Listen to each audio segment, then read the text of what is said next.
The Summer Pockets anime has finally arrived. No more looking at PNGs moving on in the background in front of a screen. Now we get to look at animated PNGs moving on in the background in front of a slightly bigger screen. I was a big fan of the visual novel and really excited to see what this would look like in anime form. I also doubted if it would ever actually come out, but I was actually pretty impressed by the first 3 episodes. As it went on though, I started having some more concerns with it. But let's start with the beginning, aka the good, and then we'll move on to the bad and the ugly or whatever. We start off with our boy Hayuri arriving on the ferry to the island of Tori Shihojima, here to spend his summer break cleaning up his deceased crane with his belongings with his aunt. Of course, this is a visual novel adaptation, and spending the whole day summer cleaning would be pretty boring. So instead of that, he goes around the island finding random girls to flirt with. Like I said, I was pretty impressed with the anime at this point. It was really well animated, the characters are great, and the island scenery also looked amazing. The way the water sparkled was really cool, and it really brought you, I think, into the summer island setting. They also had what looked like a scene with real life water stuck in at one point for some reason, which was a little bit strange, but I also thought it looked kind of cool. It looked like they were going for an artsy kind of vibe, a unique way of showing the story in their own way, rather than just dryly taking an abbreviated version of each line and scene from the game. The scene where you first see Shiroha, one of the girls, was also especially really cool. The way the camera just dramatically pans around her while her hair magically flows, water shining in the background with the dramatic piano music playing. Scenes like this are the whole point of doing an anime adaptation of something in the first place. You're never going to get every detail of the story from the source material crammed in. The main benefit is being able to just see it brought to life in a really cool way, and I definitely felt like they were doing that. The rock paper scissors scene with his cousin Umi was shuffled around a bit from where it was in the game, and I thought it was a fun way to introduce her. The other scenes, like the boat ride and meeting the other girls, were also definitely shortened a bit and moved much faster than they did in the game, but it still captured the gist of it, I think. Although instead of deja vu being spoken as heijapu, they translated it as hijab for some reason, which is not correct, but okay, whatever, Also, I thought the character emotions were really nicely done. Whenever Shiroha or someone got embarrassed or angry or whatever dramatic anime emotion they were feeling that day, they add these silly facial expressions with the big wide eyes and oddly shaped mouth and whatnot like that. I don't remember if it was like this in the game, but either way, I thought it was a fun way to sort of spice up some of the humorous moments like this and give it a unique flair. Anyway, we then move on to our first actual route, or arc, the Kamome Route. About to move into spoiler territory for this arc, by the way. She was my favorite character in the original game, and I thought they did a really good job adapting what I liked about her. Despite the new voice, she's still fun and energetic with the same good sense of humor I remember from the game. The first few episodes of her route also captured what I liked about her story. It's a fun adventure searching for a pirate ship, reliving good childhood memories, and Kamome and Hayuri both addressing some of their past weaknesses and epic fails. The final episode of this arc, though, was where I started to have some concerns about the anime.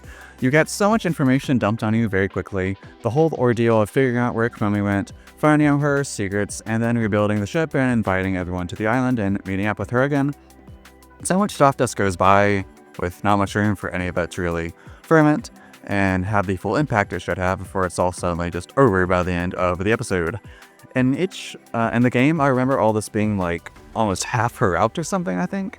But here it's only 1 episode out of the 4 for her arc, so I feel like they could have balanced this out a little bit better and given this section a bigger fraction of her runtime. Also, the way Umi just bursts into light and disappears at the end kind of had me laughing a little bit. There was definitely not a scene like this in the game, and I was not expecting that at all. They're clearly hinting, though, earlier and more aggressively about Umi having some kind of secret, which I had mixed feelings about. On the one hand, I did think it was a good idea to start with some of the Umi foreshadowing to keep the anime watchers invested and aware that there's something deeper going on here in the story. In the game, of course, each girl's story, you literally start the whole game over again from the beginning and play it again all over again as a separate playthrough, which I was wondering how they would translate that to an anime. So they made it an actual legit time loop, which makes it super clear there's something going on, even more so than the game, where you didn't really question things starting over. I thought this gave it a cool air of mystery, but I also thought having her literally explode into a burst of light was a bit too much. That makes it a little bit, too obvious there's some weird magical powers going on with her. I just wish they left it as her simply saying, "See you later, boys," and peacing out before starting the next loop, leaving it a little bit more vague about what actually happened, but that is me, I guess. Moving on to the Tsumugi Route. This was my least favorite route in the game, and same deal here in the anime. They basically spend the whole time screwing around and making jokes about their boob sizes, and by jokes I mean Shizuku just literally adding the word boobs to every other sentence and not even making an actual joke, but still expecting it to be somehow funny. There's also, this is also a good tea to mention just how horny this anime adaptation is. There are so many scenes of walking in on a girl changing, or seeing a girl get wet and seeing through her clothes, or seeing her bathing full nude in a bathtub or a hot spring or something. All these scenes were in the visual novel too, I guess, technically, but I don't know, it just felt more raunchy to me for some reason this time. Not sure if it was because they put more focus on it relative to everything else, or if it just felt more scandalous seeing it animated as opposed to just reading about it as text or an image. Or maybe it was because I was watching on the couch with my partner who was probably judging me a little bit for being into this kind of stuff. Who's to say for sure, but you know, either way it definitely felt very old, early 2000s type anime humor to me, and I was kind of cringing a little bit at some of it. I half expected Aro to come out and slap Haru in the face, all like, "Ew, hentai?" Anyway, the Tsumugi Route finally finishes, thank goodness. It actually felt a little bit less rushed to me than the Kamome Route, which I guess is probably good. I mean, I like Kamome better, so I wish, you know, she got that time instead, but you know, whatever, I guess. Okay. Then the All Route happens, which I guess is fine too. And then we get to the Shiroha Route, which is where the actual meat of the Summer Pocket story is hiding. Again, spoiler for this part of the story. So this route, I felt similar to the Kamome Route. The first part of the route is really good. I liked them getting to know each other and gradually learning Shiroha's dark and edgy secrets. The date episode where they go to the mainland and hang out I thought was really good and fun at getting to know them and their dynamic as they open up to each other. But once again, they had the deal where they crammed the entire last half of her arc into just one episode.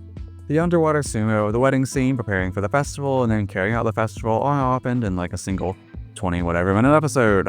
I felt like I was watching a Summer Pockets any percent glitchless speedrun on Twitch. Wouldn't that be exciting?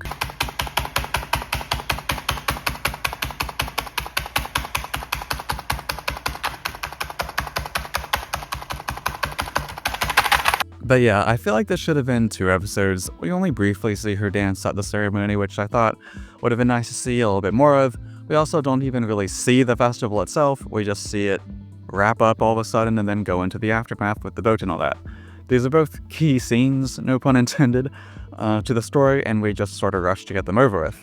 I know they had to cut some stuff obviously to an extent, but I mean, come on, they had time to give us like 2 whole episodes of literally nothing happening with Tsumugi besides screwing around talking about our booby sizes all day. They seem to prioritize the sort of slice of life, messing around, getting to know each other type scenes over the actual resolutions and the plot of each story, which I guess is cool, but I mean, I don't know, personally I would have convinced the Tsumugi Route by an episode or so and just given another one to the end of Shiroha here, since, you know, she's the actual main character. Anyway, it starts the loop all over again, and here we are at the final route with Umi. Again, more spoilers for this. We actually get a better version now of the underwater sumo, which is kind of cool, but the wedding and the festival scene seemed pretty quick still. Again, I thought they did a pretty good job of building up the Umi mystery up until now. They even added some extra scenes of her at the beginning of some of the previous loops, getting emotional about seeing Shiroha and having some memories of her old family life, which I thought were really cool additions to keep hyping up the mystery with her. But again, it feels like we've slowly been seeing less and less uniquely animated artistic scenes like we saw at the beginning of the show. Let's use this scene as an example. The part where they look at Umi's picture book and see how she's been accurately predicting the weather all week, and Shiroha finally realizes what's really going on here about how Umi has the same magical powers she has, was one of my favorite scenes in the original game. In addition to obviously being a quite pivotal moment in the story, it was also really well animated, if you will, in the original game, which sounds kind of weird, but have a look. The way the camera slowly pans inside, sliding across Umi and Shiroha's faces as they react to the conversation, was really cool to me and really highlighted the heaviness of the dialogue. Usually in a visual novel, the camera just sort of staring at the characters' faces with them right in the center and not really getting emotion at all, so any kind of effects like this really makes it stand out and makes a scene interesting. And now that compare that to the anime, where nothing like that happens. It's just animated like any old regular conversation. No dramatic effect panning on their faces, it just cuts between them like that. I was hoping they would do something cool like they did with the scene here and make this really dramatic, but they didn't. Without any other context, I would just assume this is any old, regular other conversation. And when I thought about it, I realized it had kind of been like this for a while.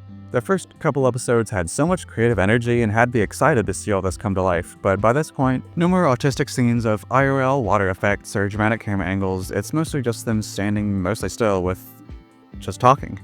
What happened to the budget? I guess the dance scene at the marriage was kinda cool, but again, like I said, they also cut that kinda short. I'm still mostly enjoying the show and seeing everything here again. I just wish they kept up the unique animation a little more. But as of this recording, the final route has still not concluded, and there's still some more cool stuff coming up that I hope they go all out for again animation-wise, and I'm looking forward to seeing how this wraps up. So yeah, let me know if you played the original Summer Pockets visual novel or not, the original Summer Pockets visual novel or not, and what you thought of the anime version either way. It would be interesting to hear how visual novel players versus people seeing it as anime form for the first time felt about it. See ya. 私の心は光り続